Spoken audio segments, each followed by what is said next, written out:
Welcome, ladies and gentlemen, to another edition of Inside the Walls podcast, episode 155. Sorry about the delay, but we're here and we're here now. So that's why we have a very short intro because we got the guys with us below us from Harrisburg, our new edition of the National Ringling. Alongside me are my partners in crime from Omaha, Matt, and from Wheeling, Jeff. How you, my boys, doing?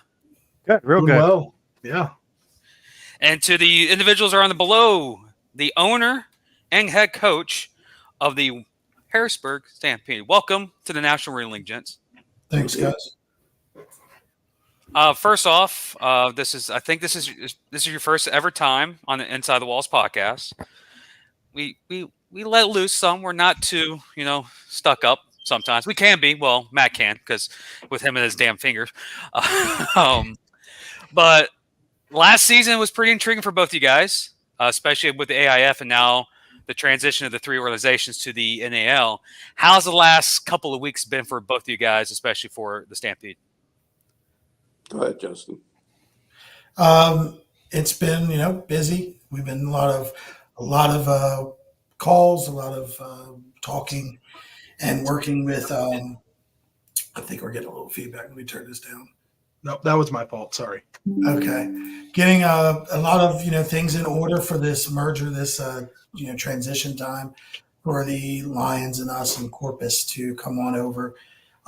Been great working with the commissioner and Ricky Birch and Omaha and all of the owners, Carolina, Colorado, all of them have been huge. It's been seamless.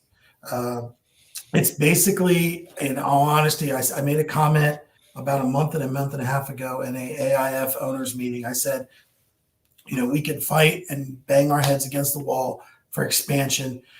We could vet teams, and we had teams looking to come in the AIF that were probably not going to make the vetting process.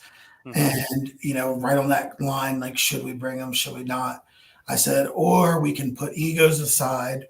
We can reach out to the NAL. And Brandon Maker, the owner of the AIF, who's now on the board, was instrumental in this. I said, I don't know, and I think sometimes you hear about people or you hear rumors or whatever it may be, and you get in your mind that this person is not going to be easy to work with, or this league is not going to be easy to work with.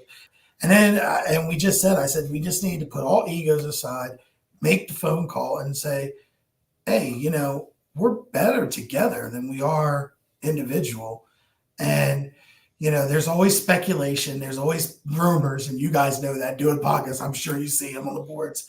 Half of them aren't true. Half of them are, stuff that, I have no idea where they got the information from.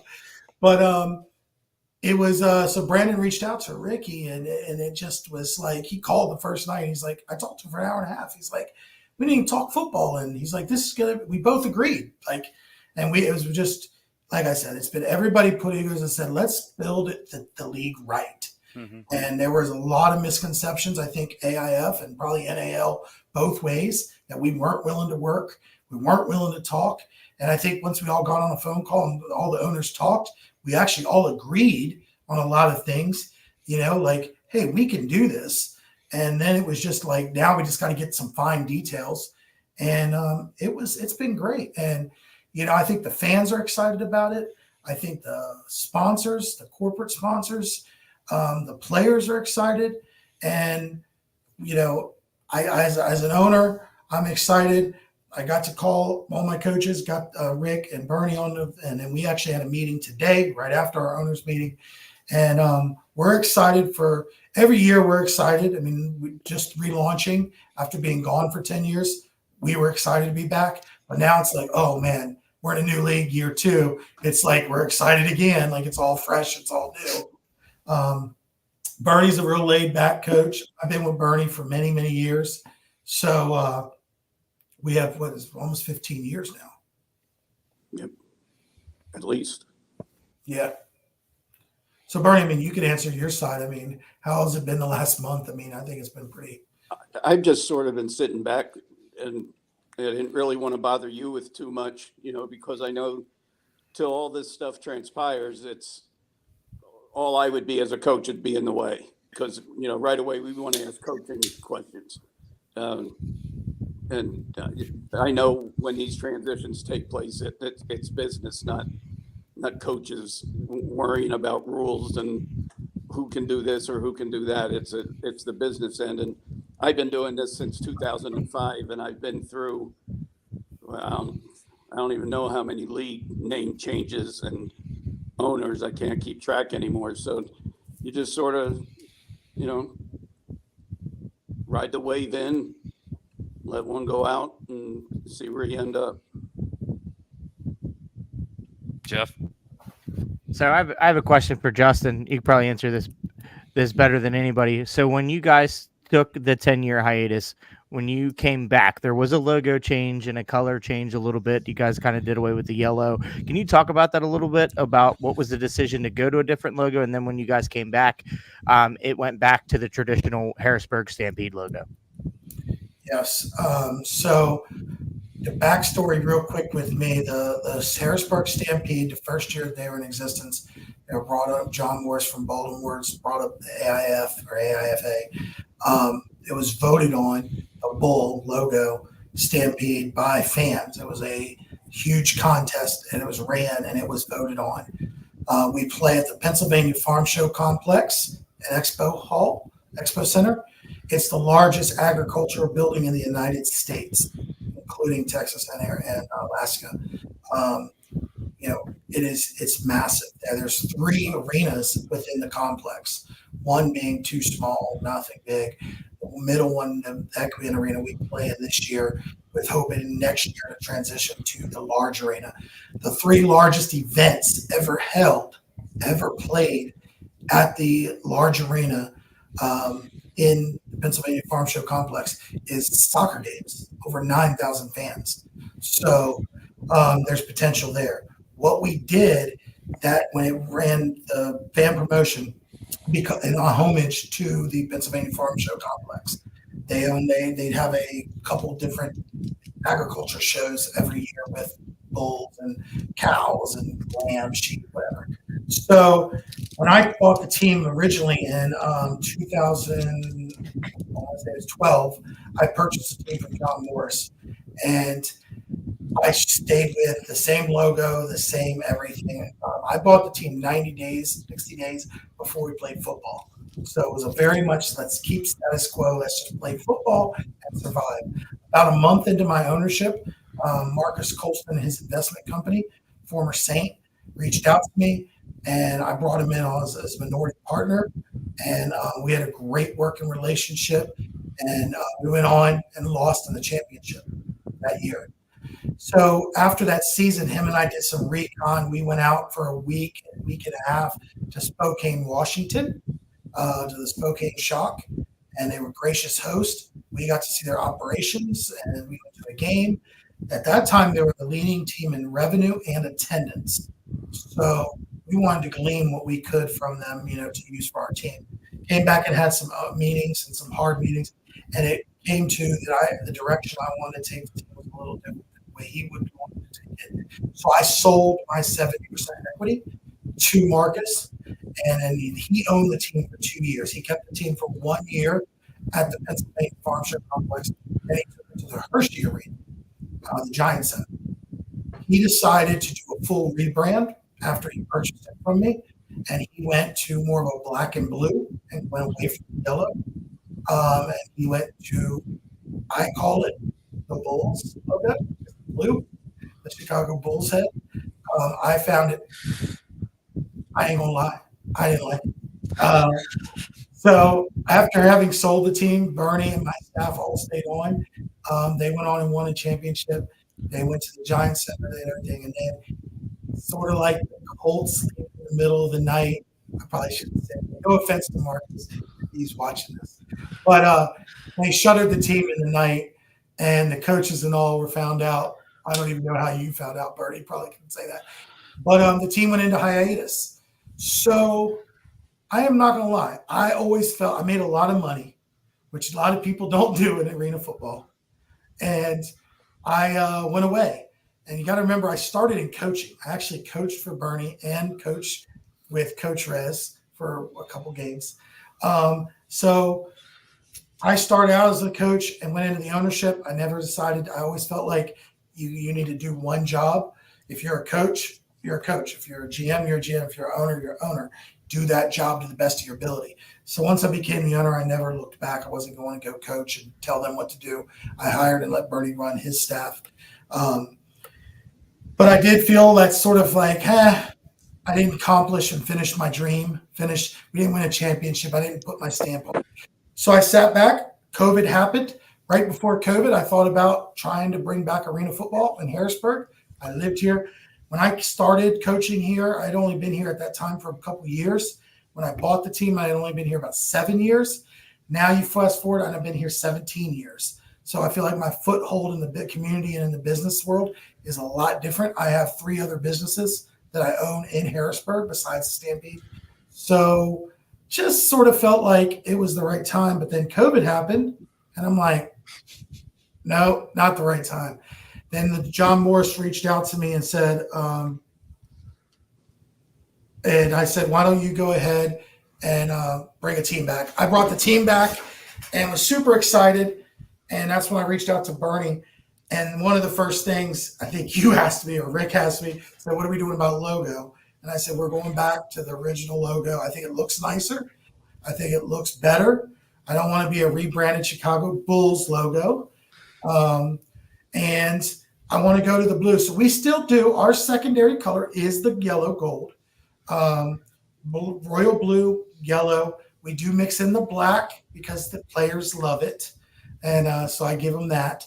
But our home royal blue with our yellow stripes, I think that's passionate. We sell authentic jerseys, game-worn jerseys, and we sell replicas to that. So our fans like that. But we went back to the royal blue helmet with the logo on the side. And I like it. Not going to lie. Matt?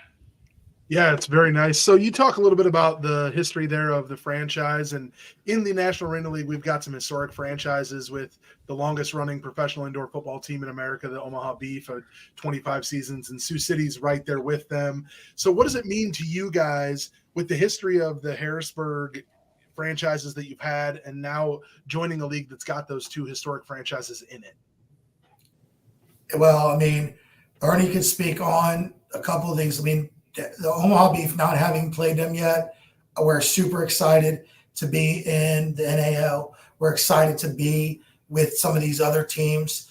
We've got 9 years. We're not even close.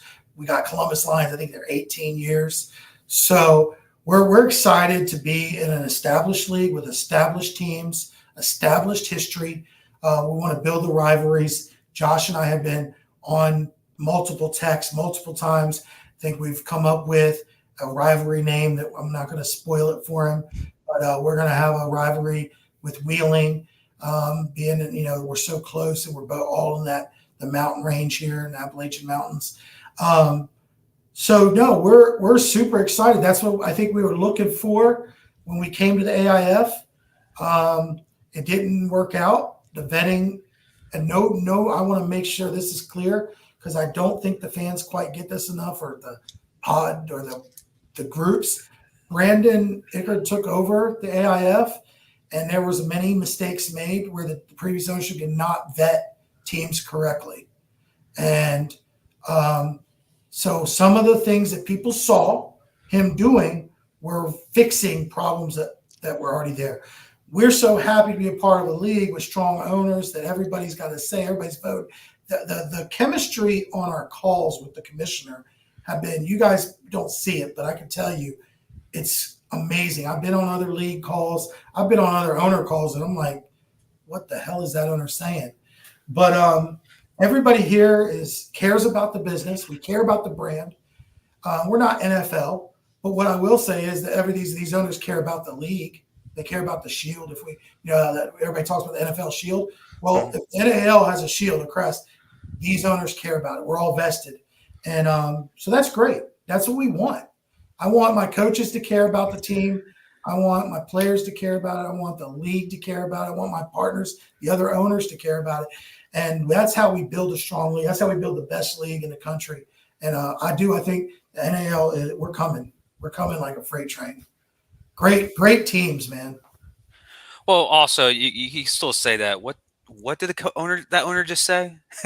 There's some owners in this league that they get fired up, and when they start going, you're like, no, like replay that and play it again, like, and slow down. I want to hear the details, but you're going to get that in any league that you're in, honestly.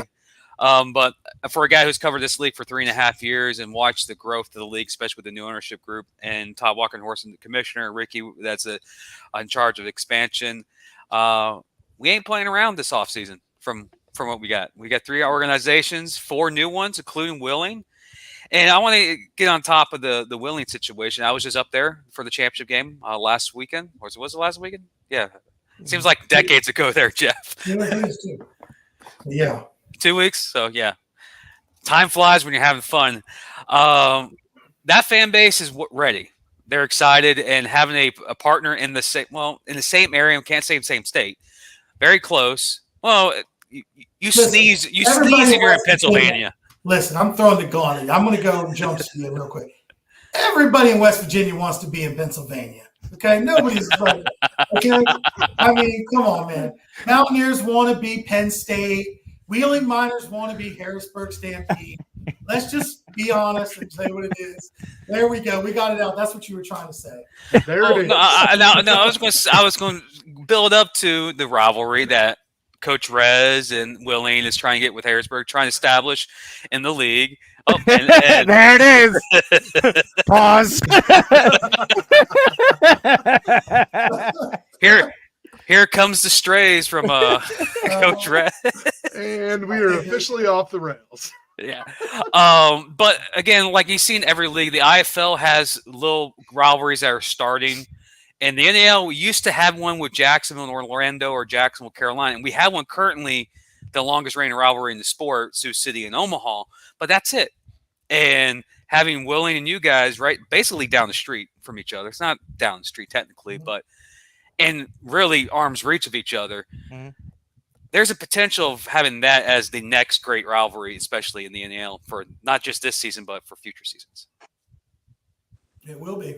It will be. We got a lot of ties. Coach Rez is coached here.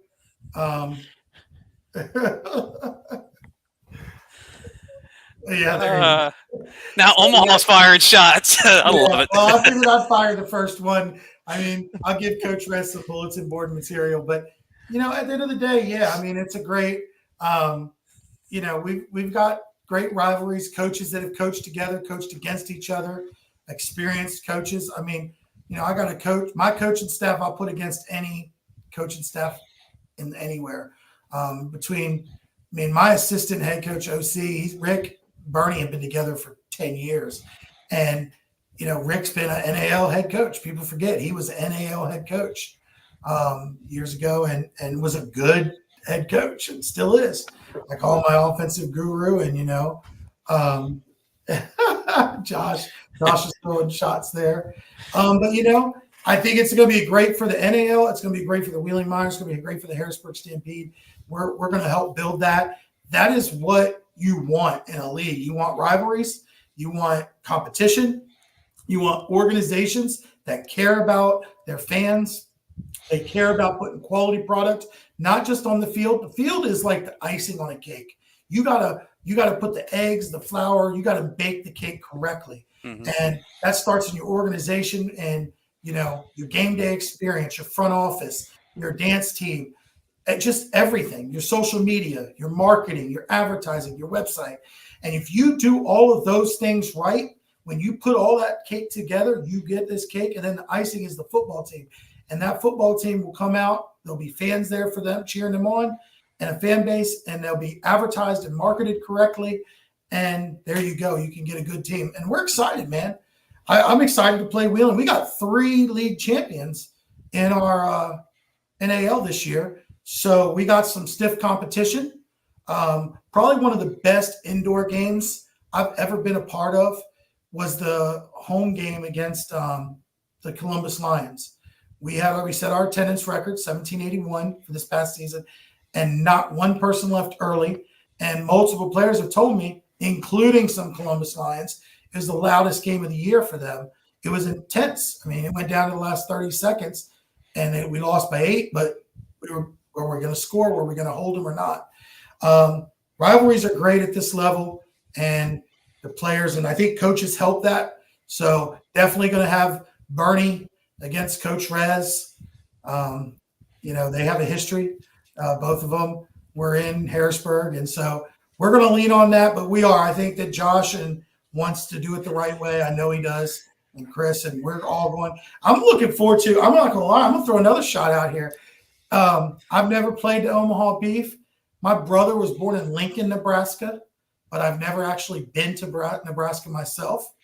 But every time I hear them say Omaha, I think Omaha steaks. And that's what I keep thinking. So I think of baseball. You think of Yeah. baseball? Oh, The College World Series. College World Series. well, I hear- I'm going to have to throw down something with Ricky if we ever play. I mean, like, the winner has to buy each other a steak. I want an Omaha steak or something. Like, we're going to have to do something. I love your new field, though. I did love that new field. Yeah, so do we. That's awesome. I don't know if you're paying attention there, Justin, but the chat is getting feisty. We got a couple teams in here going after each other. It's all We got over. Willing, we got Carolina, we got Omaha in here. It's very feisty today. Oh, don't worry. We're not worried about Carolina. I got Coach Negron. We're coming for him. I have a small little tidbit. I've never lost to a Carolina team since when I owned or coached. Oh, Coach Negron's getting shots from everyone today. Yes. So that'll be on my coaches to continue that streak. There you go, Bernie. Appreciate it. No, Are I playing golf against any of these people? I mean, I'll hit the golf course with them. There you go. Oh, we're talking about handicaps now? I play from the seniors. I'm lucky to make contact with the ball. I'm I good for just about drive the holes. cart. That's right. So what else you got for us, guys? Any other questions or anything? I mean, it's Well, Yeah, I got I'm- one for you. I'm reading the So- chat, so there's spicy chats going Yeah. on. So I I'll pop got them up. one. I got one for it'll be for both you guys. So with you guys going to the NAL, what's recruitment look like this offseason and heading into next season? Like, are we looking at different things? Are we having different events? What's recruitment look like for the Stampede going into the NAL? I'm gonna let Coach handle that. All I'll say is that my job is to support him and support my coaches, and let them give them the players that they want to build their team. Well, like I said, I've been in this since '05, and with the exception of some kicking changes and some rule changes, I basically coached an AFL, original AFL style type of play.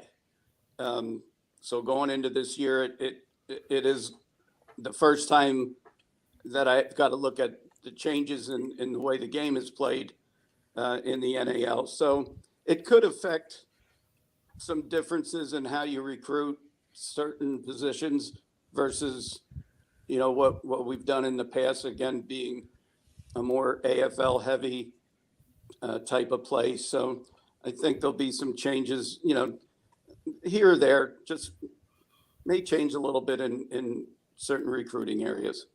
But we're going to we discussed it today in our meetings, when we plan on having our workouts and what we're looking for. So let me add this onto that. So with all the teams now in the East, there could be a lot of fight for recruits, correct? I mean, you've got obviously Wheeling, you're up against Carolina, some closer places that you're going to be battling against for players. Yeah, I'll tell you where the battle comes in, and I don't care who likes it or who doesn't. I've never been one to hold back. The problem with recruiting last year was that when the AFL came out with 16 or 18 teams in cities that didn't even know whether or not there was an arena there. A lot of these players did I'm going to wait because the AFL's called me. And by the time our season rolled around, these guys were still waiting, but we had to put our rosters together and start playing. And I'm going to tell you that, when they dropped down to, I don't even remember what they dropped down to, 8 teams. Give or take, yeah. There were a lot of guys that were SOL because Mhm. they waited so long. They signed up on a team that all of a sudden wasn't a team. And now all of our, NAL, AIF, IFL, AAF2 rosters were filled.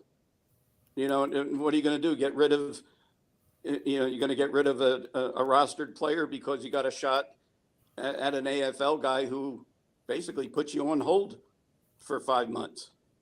So I think that's where the recruiting problem came in last year. And you can't be one of the teams at our level that tells a guy that you're going to match the pay of an AFL team. It's, it's, pardon my language, but stop bullshitting them. Right. You can't pay that. You can't pay that. Fair enough. It's going to Yeah, be competitive. I'm not worried about the recruiting. Not being cocky. I'm not throwing fire darts. I think that recruiting is recruiting. I have a business model that I do with my other business, Dazzler Sports Marketing. We're very honest. We're very upfront, and we don't lie, and we're not shady. And that applies in my Stampede, Dazzler Sports, my other business, and Stampede. We're honest.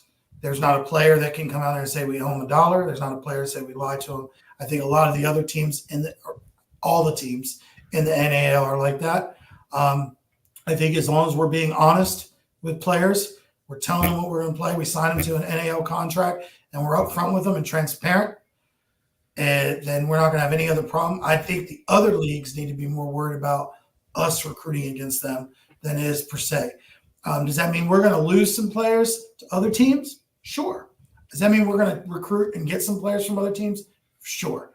Young men, they're adults. These are not kids. These are men, young men. They have life decisions to make, sometimes playing closer to home or having a kid or getting another job also can play into where they want to play.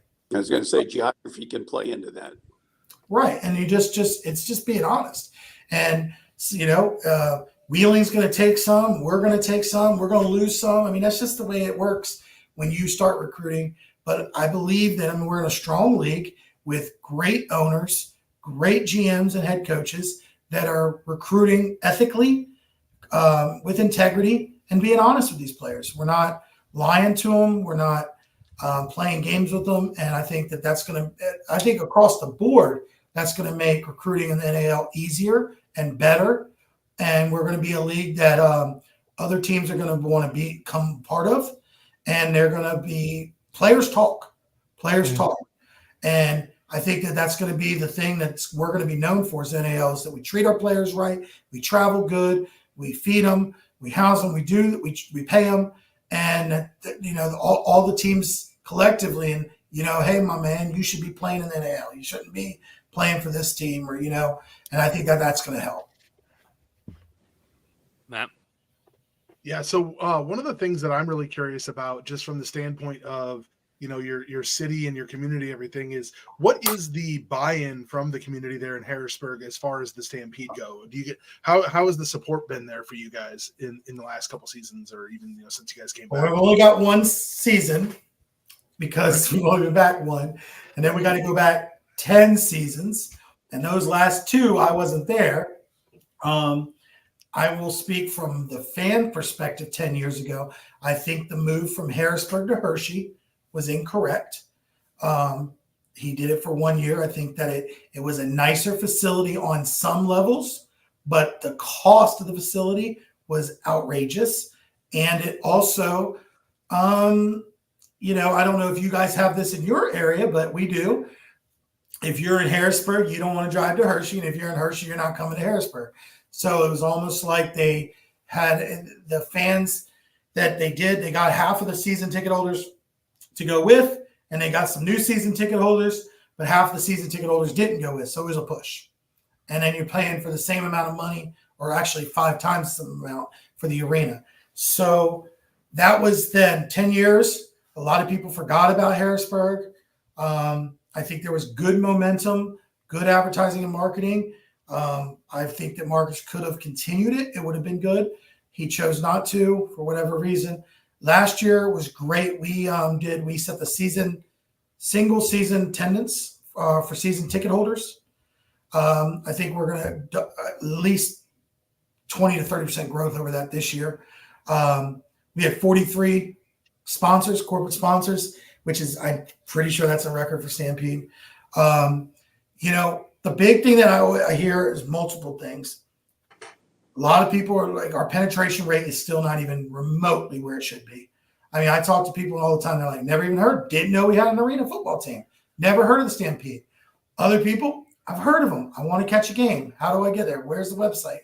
So there's a lot of good positive momentum. The big one that we love to hear, we're on the Pennsylvania Cable Network, PCN, this past year. They did a replay on Sundays of our games. So many people saw that. And we're like, oh my goodness, I didn't know they played last night. They love that. And then we got a lot of people. We were in about 8 restaurants, played on live streamed on Saturday nights. And so it was very cool to go into a couple of the bar and grills, the restaurants, and people like, yeah, I was watching that Saturday night. Didn't know we had a team. So cool. So excited.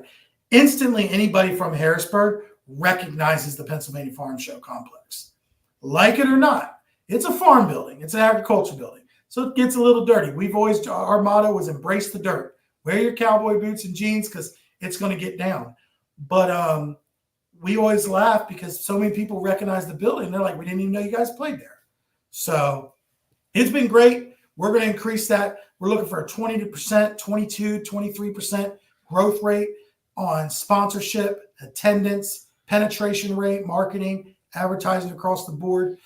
We will handle our business here at Harrisburg. I know my partners and the other teams in NAL are going to handle their business. And we're going to see who's left standing, and we're going to have a great 2025 season. The fans are in for an amazing season.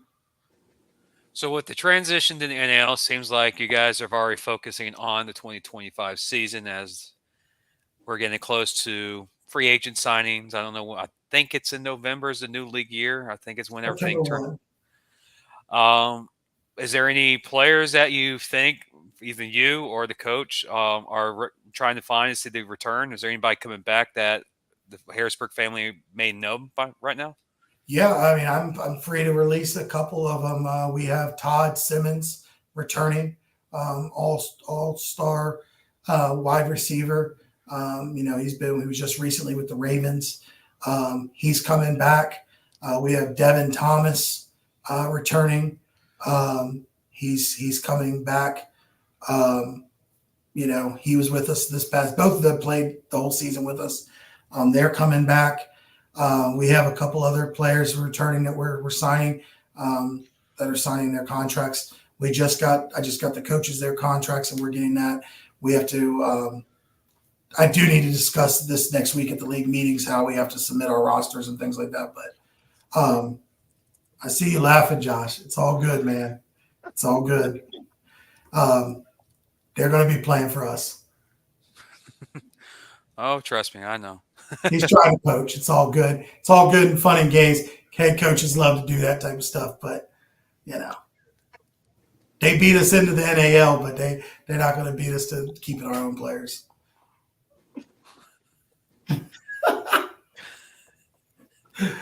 It's all good.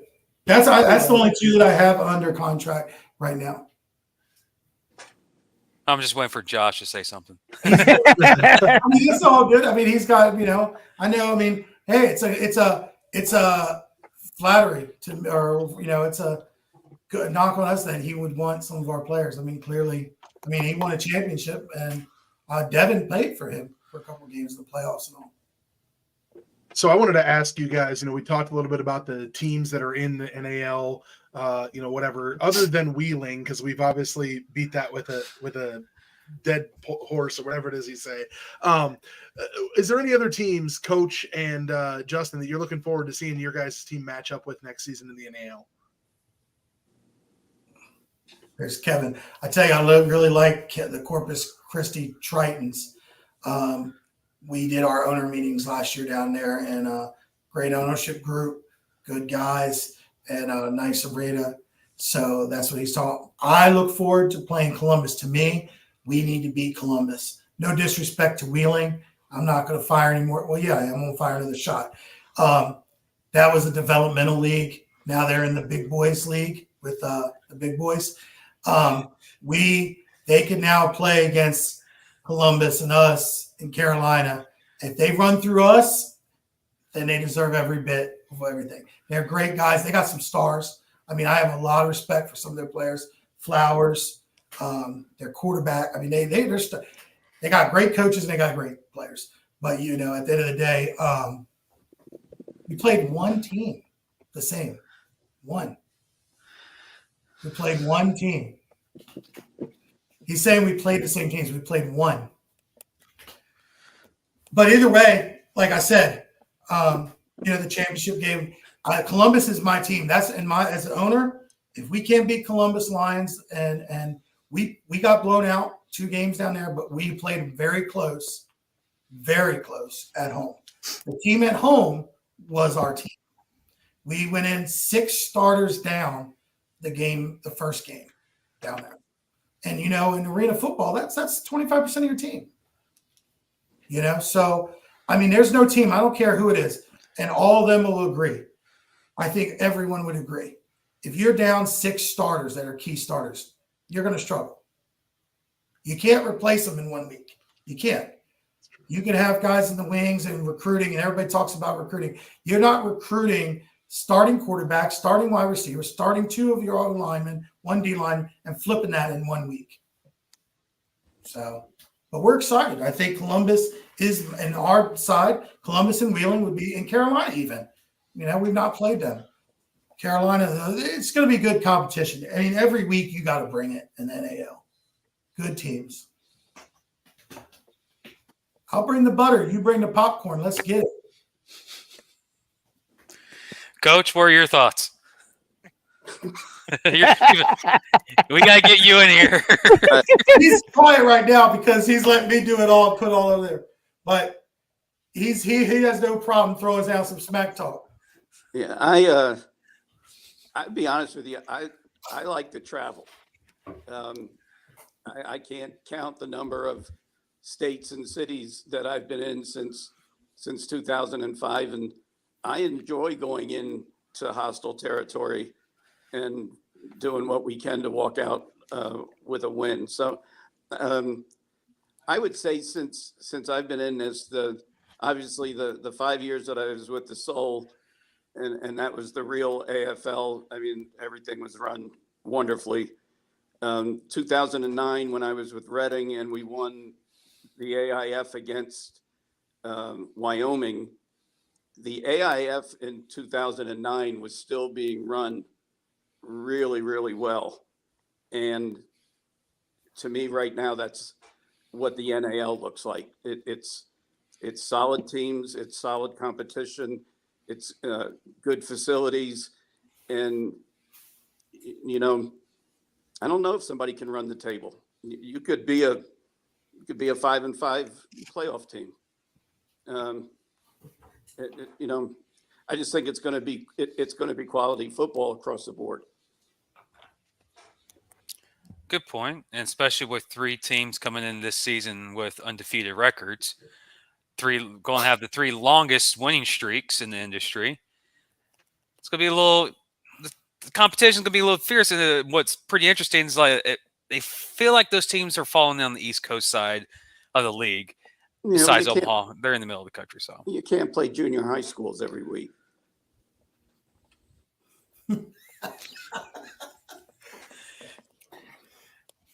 Jeff.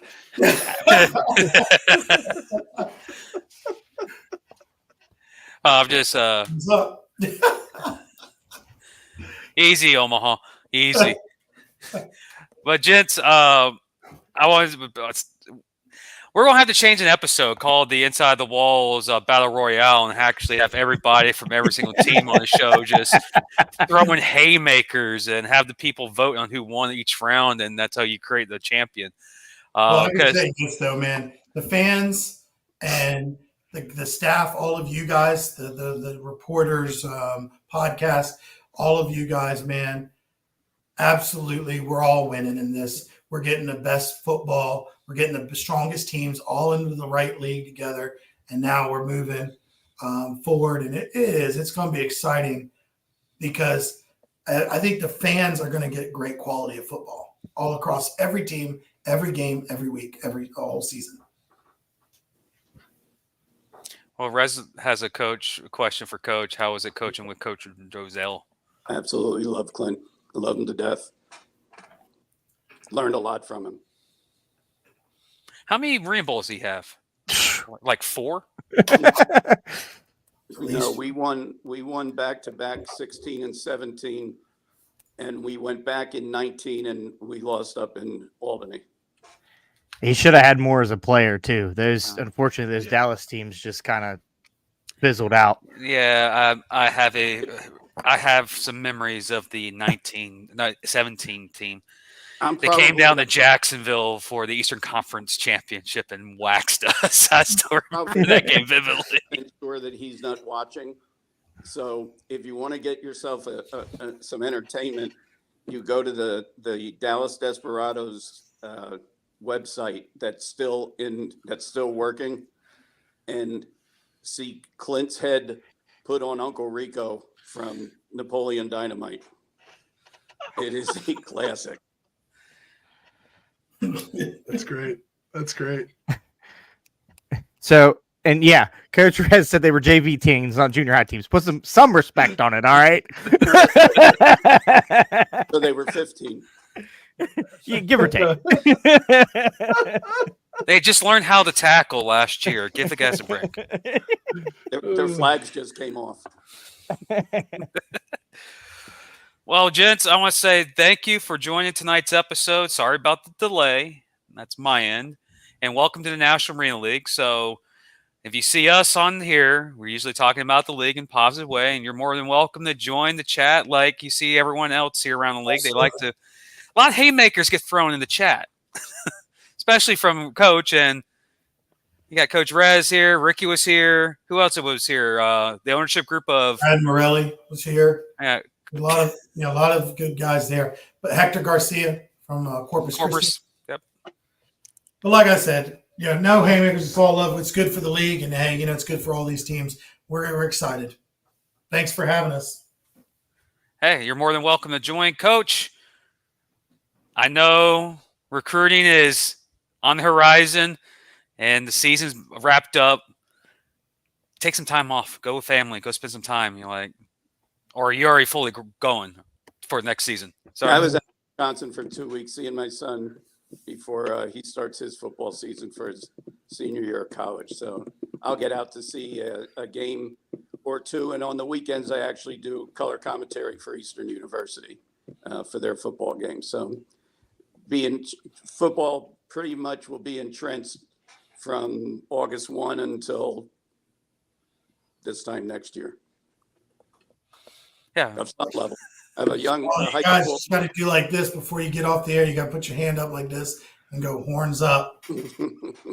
Yeah, I got a high school son playing. As me and Jeff, we gotta both do this because I do the coaching show for Willie. I know you do. We did our research. We got an Omaha beef up over here. Well, he's too busy doing this, the acknowledge me thing. Put your finger down, Matt. All you have to do is add one more finger. Well, he does go beef with the horns, so Yep. there's too many horns in this freaking league. There it is. Thanks, guys. Appreciate you having us. Oh, No Justin, Coach, be well. More welcome to the show. And when we come back, ladies and gentlemen, we wrap up the show and we'll get going for the next team, which will be the Columbus Lions later this week. Gents, we'll be back.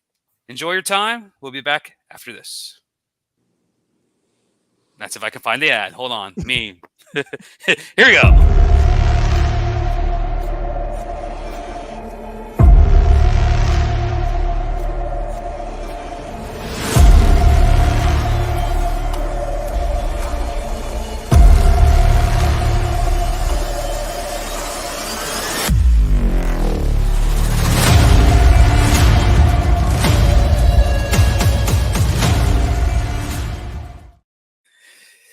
Okay, I'm going to give you a fast recap of what tonight was in the chat if you weren't paying attention.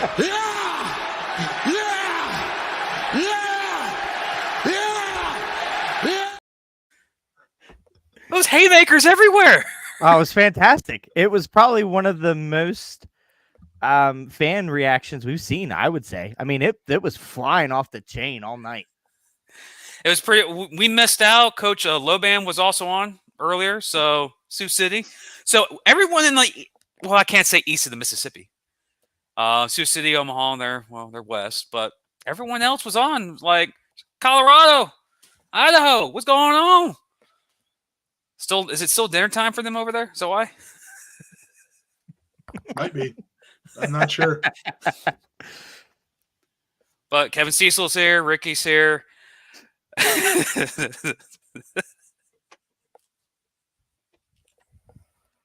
Now we're getting shots thrown at us. It is what it is. Oh man. my goodness. Hey. Mini men. Oh. So. Anyways, we might have a show Friday, might not. Haven't got a confirmation yet. If not, it'll be next Tuesday night when we break down the Columbus Lions. It's definitely next Tuesday, because next Tuesday we'll be recapping what happened during the owners' meetings this upcoming weekend. So we give you up-to-date information, what's going on in the National Arena League. And I'm going to just tell you right now, there's some good stuff in the future on the horizon. If chat was spicy, you know something else is on the docket for the National Arena League next Thursday. So 2 weeks. My bad, Ricky. I'm getting my weeks confused. I thought I was in Wheeling last weekend, and it's been 2 weeks. Time's flying. Matt, final words? No, I'm again excited to have these new teams in the league. It's going to be a fun season in 2025, and I can't wait for it to get started. Jeff? Horns down. You got to start it. Yeah. Either you're going to take strays or I'm going to take strays, because Coach Grez is going to take out anybody when he's calling out people. So next Friday, definitely Tuesday, but next Tuesday after that, we'll be doing. I got corrected. I do apologize. Thank you, ladies and gentlemen, for joining this episode of Inside the Walls podcast, breaking down the Harrisburg Stampede.